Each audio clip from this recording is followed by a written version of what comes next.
A lethal sacrifice was supposed to be his salvation. When Cora bared her throat to Boston's most dangerous predator, she expected agonizing death in exchange for her family's survival. She never anticipated the monster would press his feverish lips to her pulse, whisper a desperate plea, and completely rewrite history. Cold rain lashed against the cobblestones of Beacon Hill as Cora Delphine slipped through the iron-wrought gates of the abandoned Rostavor estate. She was 28, a brilliant hematologist at Boston Medical Center, and utterly out of options. Her younger sister Isabella lay dying in a sterile room at Etheris Biotech, consumed by a rapidly mutating strain of aplastic anemia that defied every conventional medical protocol. Dr. Alaric Cross, the lead researcher at Etheris, had quietly suggested Isabella's case was hopeless, subtly urging Cora to sign the DNR. But Cora knew Dr. Cross was hiding something. She had seen the classified files left open on his terminal. She had seen the anomalous cellular regeneration in the blood samples he kept locked in the sub-basement. They were not human. The mythical underworld of vampires was not a gothic fantasy. It was a heavily guarded, corporate-sponsored reality. Cora had tracked the source of those miraculous regenerative blood samples to this very estate. Beneath the decaying mansion lay a subterranean prison holding the original donor. He was known in the hidden ledgers only as Subject Zero, but the encrypted underworld chatter referred to him as Lysander Cross, the deposed vampire king of the eastern seaboard. Betrayed by his own lieutenant, Victor Draconis, Lysander had been entombed and starved for 6 months, his immortal blood slowly siphoned to fuel Etheris Biotech's black market pharmaceuticals. Cora needed his venom. Pure, unadulterated, immortal venom was the only catalyst capable of rewriting her sister's failing bone marrow. And to get it, she was willing to pay the ultimate price.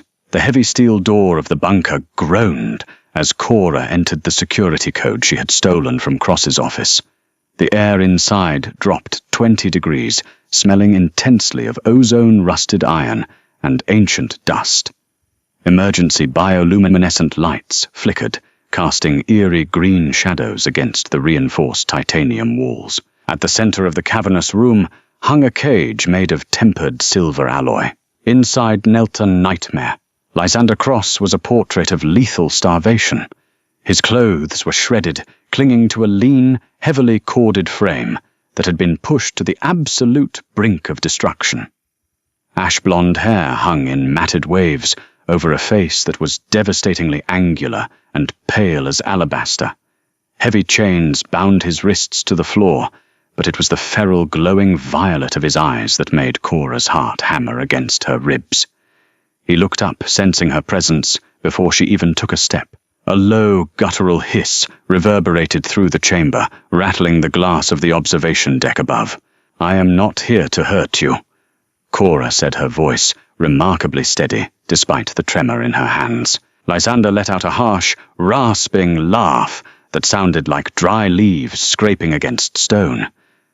"You are human," he murmured, his voice a dark velvet baritone, completely at odds with his beastly appearance. "You carry the scent of clinical antiseptic cheap coffee and fear.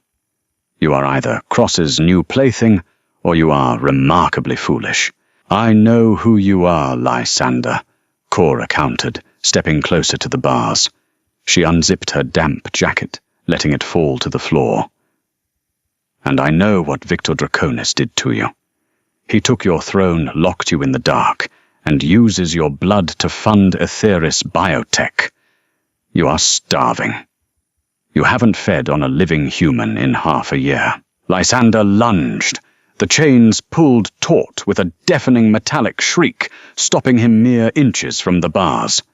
His fangs were fully extended, gleaming like polished ivory. The sheer kinetic force of his movement pushed a wave of cold air over Cora, but she forced herself not to flinch. "My blood is anomalous," Cora stated, holding her ground. I am a carrier of the Art Null variant, the golden blood, but mine possesses a unique hemoglobin density. Dr. Cross's notes theorize it acts as a hyperstimulant for your kind. It can break the silver toxicity binding your cells. It can give you your strength back. Lysander's violet eyes dilated, locking onto her throat. The heavy pulse of her carotid artery beat frantically against her skin. He was breathing heavily, his chest heaving, as the predatory instinct warred with his fractured mind. And what does the human want in exchange for this miraculous meal? He rasped, his gaze dropping to her collarbone. My sister is dying, Cora said, her voice finally breaking, revealing the ocean of grief beneath her stoic facade. She needs the regenerative properties of a pure vampire's venom, not the diluted pharmaceutical trash Cross makes. The real thing. I will open this cage. I will offer you my neck. You can drink as much as you need to break those chains. All I ask is that before I die, you bite your own wrist and let the venom drip into this vial. She pulled a glass centrifuge tube from her pocket. Silence descended upon the bunker, heavy and suffocating. Lysander stared at the fragile human woman standing before him. She was offering her life, a complete, agonizing sacrifice for someone else. It was an act of selfless devotion his kind had long abandoned. Open the door, Lysander commanded softly. Cora didn't hesitate. She walked to the electronic keypad, swiped the decrypted keycard, and pulled the heavy lever. The silver cage door swung open with a dreadful creak. She stepped inside. The apex predator was on his feet in an instant, towering over her. He moved with a terrifying grace, closing the distance until his chest brushed against her shoulder. Cora closed her eyes, tilting her head to the side, sweeping her dark hair over her opposite shoulder. She exposed the delicate pale skin of her neck, bearing the frantic, fluttering pulse that promised him life, power, and vengeance. She waited for the piercing agony. She waited for the cold bite of death. Instead, she felt the ghost of a touch. Lysander's cold, calloused fingers gently brushed against her jawline. He leaned in his breath, a freezing caress against her skin. But teeth did not break her flesh. Lysander pressed his soft, feverishly cold lips directly over her erratic pulse. He kissed the beating artery, a gesture so tender, so deeply intimate, it sent a violent shockwave down Cora's spine. I am starving, Cora, he whispered against her skin, his voice trembling with the sheer force of his restraint. But I am not a butcher of the innocent. Cora opened her eyes, breathless and entirely disoriented. Lysander had stepped back, his chest rising and falling rapidly as he fought the monstrous hunger tearing at his insides. He squeezed his eyes shut, his hands clenching into fists so tight his knuckles bled. What are you doing? Cora gasped, clutching her chest. Take it. If you don't feed, you won't have the strength to break the titanium links holding your chains to the floor. If I drink from the vein in my current state, I will drain you dry before I realize what I have done. Lysander growled, his violet eyes snapping open. The feral hunger in them had been tempered by a blinding, ancient resolve. I have lived for 6 centuries, Miss Delphine. I have seen empires crumble and oceans swallow cities. I will not regain my throne on the corpse of a woman who offered herself for love. He took a sharp breath, staring at the centrifuge tube in her hand. But you are correct about your blood. I can smell it. It hums like electricity. A single drop of that R0 variant will act like adrenaline to my system. I don't need to kill you. I just need a taste.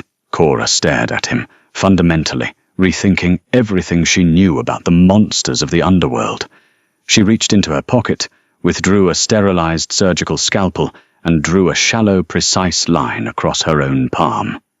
Bright crimson welled up instantly, rich and heavy. She held her hand out to him. Lysander fell to his knees. He took her hand with a reverence that made Cora's breath hitch. He brought her bleeding palm to his lips and dragged his tongue across the cut. The reaction was instantaneous. The moment Cora's blood hit his system, a shockwave of kinetic energy ripped through the room. The bioluminescent lights exploded in a shower of sparks, plunging the bunker into momentary darkness before the red emergency backups kicked in. Lysander threw his head back, an inhuman roar tearing from his throat. The sickening pallor of his skin flushed with vibrant, dangerous life. The hollows of his cheeks filled, and the sheer muscular density of his frame expanded. With a sickening crack, Lysander gripped the titanium chains binding his wrists and ripped them straight out of the reinforced concrete floor. Dust and debris rained down as he stood up, fully restored, radiating a terrifying, suffocating aura of absolute power. He looked at Cora, his eyes no longer crazed, but burning with a cold, calculating intellect. He brought his own wrist to his mouth, pierced his skin with his elongated fangs, and held his bleeding arm over her glass vial. Thick, iridescent venom, the purest essence of immortal life, flowed into the tube. "Take it," Lysander commanded, his voice echoing with regal authority. "Save your sister." Before Cora could secure the cap, the heavy steel door of the bunker blew inward with a deafening explosion. Smoke billowed into the chamber, accompanied by the chaotic shouts of heavily armed mercenaries. "Target is loose, I repeat. Subject 0 is loose." A dozen men flooded the room, armed with high-frequency UV rifles and silver nitrate rounds. At their helm stood Geneva Rostova, Victor Draconis's most ruthless enforcer. She was a striking statuesque vampire in a tailored corporate suit, holding a modified submachine gun. "Well, well," Geneva purred, her eyes darting from the broken chains to Cora. "Dr. Cross will be furious. He explicitly ordered us to keep his little hematologist alive until she mapped the genome of her golden blood. Kill the king. Bag the girl." "Run!" Lysander hissed at Cora, his body blurring as he moved. He didn't just fight. He orchestrated a massacre. Lysander hit the front line of mercenaries with the force of a freight train. He shattered a man's ribcage with a single palm strike, using the mercenary's falling body as a shield against a barrage of silver bullets. Cora dropped to the floor, crawling behind the shredded remains of the observation console, clutching the vial of venom against her chest. Geneva snarled, firing a concentrated UV beam that singed the edge of Lysander's shoulder. He didn't even flinch. He vaulted off the wall, flipping through the air, and landed directly behind Geneva. Before she could turn, he grabbed the back of her neck and slammed her face first into the titanium wall. The metal buckled under the impact. "Tell Victor," Lysander whispered into Geneva's ear as she slumped to the floor, semi-conscious, "that his king has returned." The bunker was silent, save for the groans of the incapacitated mercenaries.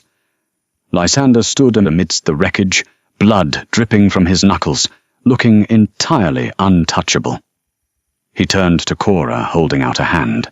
"We need to move," he said. "Victor will feel Geneva's defeat through their blood bond. The entire city will be locked down in 10 minutes. Cora took his hand, pulling herself up. "I have to get to Aetheris Biotech. I have to administer this to Isabella before her organs fail." "Aetheris is a fortress," Lysander replied, his grip on her hand firm and protective. "Victor uses it as his central stronghold. If you walk in there alone, you will never walk out, and your sister will become a permanent test subject for Dr. Cross." Cora's heart plummeted, panic threatening to choke her. "Then what do we do?"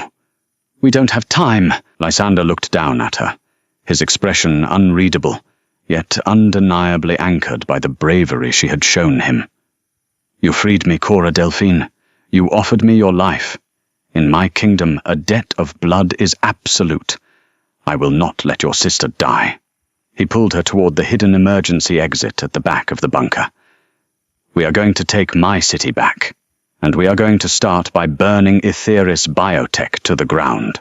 They fled into the freezing Boston night, an impossible alliance forged in the dark, a desperate human scientist carrying the blood of kings, and a starving monster who had chosen love over slaughter.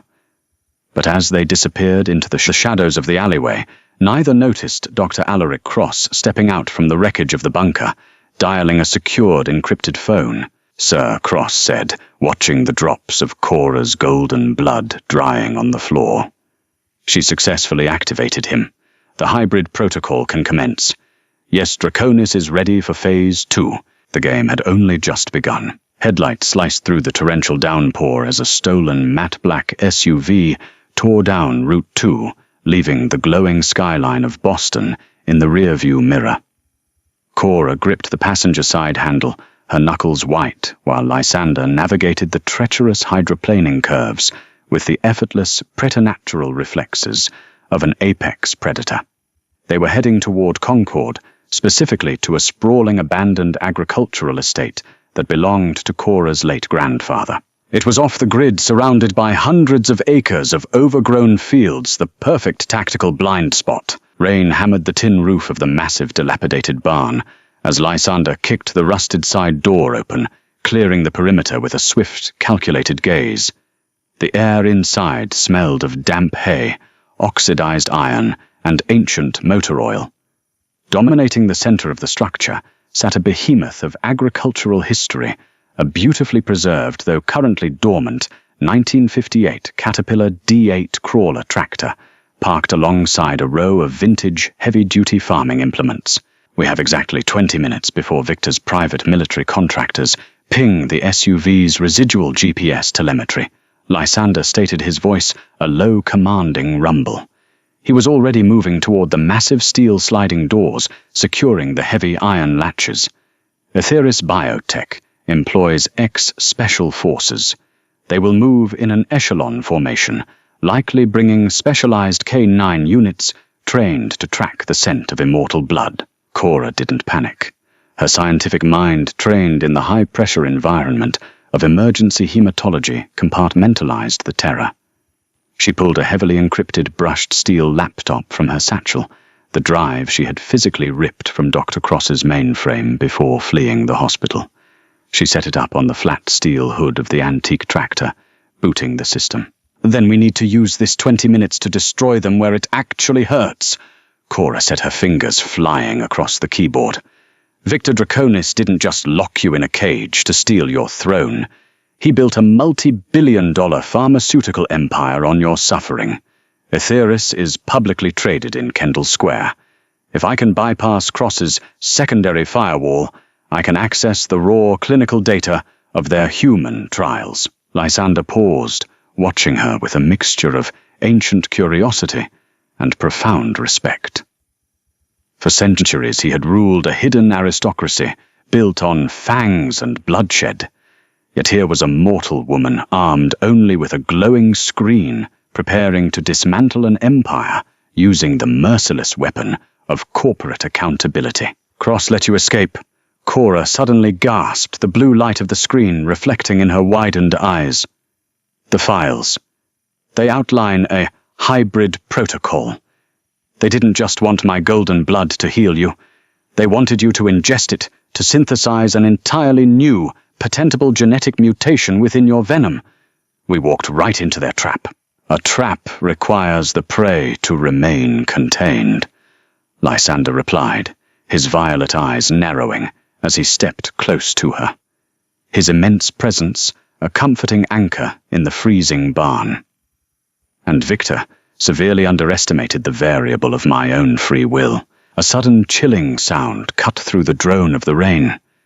It was a low, synchronized hum of suppressed diesel engines approaching the property line, followed instantly by the sharp, disciplined bark of a tactical working dog. "They are here," Lysander whispered. 4 vehicles, 12 heavily armed operators, and a tracker. I need 3 more minutes to compile the evidence packet and route it to the SEC, the World Health Organization, and every major news outlet on the eastern seaboard. Cora frantically typed, bypassing the final security node. Once I hit execute Etheris, stock will plummet to 0, and Cross will be facing federal indictments for biological warfare. You will have your 3 minutes, Lysander vowed. He turned his attention to the massive Caterpillar D8. With a swift, brutal pull, he ripped the heavy ignition casing clean off the dashboard, exposing the thick electrical cables. He sparked them together. The antique diesel engine roared to life with a deafening, thunderous bellow, black smoke belching toward the rafters. "Stay behind the iron," Lysander ordered, plunging the barn into absolute darkness as he shattered the overhead bulbs with a thrown socket wrench. The barn doors exploded inward, blown off their tracks by breaching charges. Laser sights cut through the dense diesel smoke, painting the darkness with erratic red beams. "Target acquired! Push in! Push in!" A mercenary shouted over the deafening roar of the tractor. A massive German shepherd, strapped in Kevlar tactical webbing, surged forward. The dog was a magnificent, terrifying creature, bred for combat, and trained to hunt the unnatural. It bypassed the loud machinery, locking onto Lysander's scent, baring its teeth in a vicious snarl as it lunged into the shadows. But Lysander did not strike the animal. As the dog leaped, jaws snapping toward his throat, Lysander dropped to one knee, locking his glowing violet eyes directly with the canines. He released a wave of pure, dominant alpha energy, an ancient psychic weight that separated the true kings of the wild from mere pretenders. The German shepherd froze in midair, landing softly on its paws. The dog whimpered, once the aggressive posture dissolving instantly, and sat obediently at Lysander's side. "Good boy," Lysander murmured before vanishing into the smoke. The ensuing engagement was not a fight. It was a surgical dismantling. Lysander utilized the heavy agricultural machinery as perfect tactical cover, moving with the terrifying efficiency of a phantom. He disarmed 3 mercenaries before they could pull their triggers, crushing their rifles into useless bent metal. He used the blind spots created by the tractor's massive steel treads to isolate and incapacitate the squad leaders, striking pressure points that dropped them unconscious to the dirt floor without spilling a single drop of blood. He was keeping his promise to Cora. He was no longer a butcher. "File transmitted," Cora yelled over the idling tractor, slamming the laptop shut. "It's done. The data is out in the wild. Etheris is finished." Lysander materialized beside her, pristine and untouched, while the elite mercenary squad lay groaning in the hay. He reached out gently, touching the side of her face. "Then it is time to reclaim my crown and save your sister." Kendall Square was eerily quiet as the stolen SUV crashed violently through the reinforced glass doors of the Etheris Biotech headquarters. The alarms shrieked a chaotic symphony of flashing red strobes, but the usual swarm of corporate security was remarkably absent. Cora's data leak had already hit the global networks. The building was in full evacuation mode, as federal agents were undoubtedly already rushing toward the premises. Lysander kicked the shattered windshield out of the frame and lifted Cora effortlessly from the passenger seat. Together they strode into the sleek, ultra-modern atrium. "The sub-basement," Cora directed, clutching the vial of Lysander's venom tightly in her pocket. "That's where they keep the terminal patients. That's where Isabella is. They didn't bother with the elevators." Lysander tore the steel doors off the emergency stairwell, descending the 50 flights in a matter of seconds, carrying Cora securely in his arms. When they reached the subterranean medical bay, the pristine white corridors were lined with armed guards, but they were trembling. At the far end of the hall stood Victor Draconis. He was clad in impeccable midnight blue tailoring, his crimson eyes burning with a mixture of arrogance and burgeoning panic. Beside him stood Dr. Alaric Cross, frantically clutching a briefcase filled with encrypted hard drives. "You are a relic, Lysander." Victor sneered, though he took a cautious step backward. "You let human empathy weaken our kind. I built an empire that ensures our survival in the modern age. You built an empire on theft and cowardice." Lysander's voice echoed down the sterile hallway, vibrating with a lethal harmonic resonance that caused the fluorescent lights above to shatter in sequence. "And your empire just filed for bankruptcy." Cross's phone vibrated violently. The human doctor looked down, his face draining of all color. "Sir, our stock. The SEC just froze all trading. The human trial data has been leaked to the Department of Justice. We are ruined." Victor snarled, his fangs extending as he turned his fury upon Cross. But before the usurper could strike his own pawn, Lysander crossed the 80-foot hallway in a blur of motion. The clash between the two vampires was a terrifying display of kinetic force. Victor struck with the desperation of a cornered animal, his claws tearing through the reinforced steel walls. But Lysander fought with the cold, measured precision of a true tactician. He sidestepped a vicious swipe, caught Victor's arm, and used the usurper's own momentum to hurl him through the thick, shatterproof glass of the observation deck. While the immortals clashed, Cora sprinted past the chaos, her eyes scanning the medical bays. She found Isabella in room 4, her monitors beeping weakly, her skin translucent and fragile. Cora didn't hesitate. She drew the syringe she had prepared in the SUV, uncapped the vial of Lysander's iridescent venom, and drew the liquid into the chamber. She injected it directly into Isabella's IV line. For 3 agonizing seconds, nothing happened. Then a sudden, violent gasp tore from Isabella's lungs. The pale grey tinge of her skin vanished, replaced by a fierce, vibrant flush of rushing blood. The heart monitor, previously flatlining into a lethargic rhythm, suddenly spiked into a strong, steady, powerful beat. The regenerative properties of the venom were rewriting her failing marrow in real time. Isabella opened her eyes, blinking against the harsh lights, looking at her older sister in pure confusion. Tears streamed down Cora's face as she collapsed into the chair beside the bed, sobbing with profound relief. A heavy, definitive thud echoed from the hallway outside. Cora stepped out to see Victor Draconis pinned to the floor, Lysander's boot pressed firmly against his throat. The usurper was broken, his reign of corporate tyranny completely dismantled. The remaining security guards had wisely dropped their weapons and fled. Dr. Cross sat slumped against the wall in handcuffs, waiting for the approaching sirens of the Boston Police Department to drag him into a cell he would never leave. Lysander looked up, his violet eyes meeting Cora's. The feral monster she had met in the cage was entirely gone, replaced by a king who had finally remembered his nobility. "She is safe?" Lysander asked softly, the absolute authority in his voice softening only for her. "She is perfect." Cora smiled, her heart hammering not with fear, but with something entirely new and wildly dangerous. Lysander stepped away from the defeated traitor, closing the distance between himself and the mortal woman who had saved him. He didn't ask for permission this time.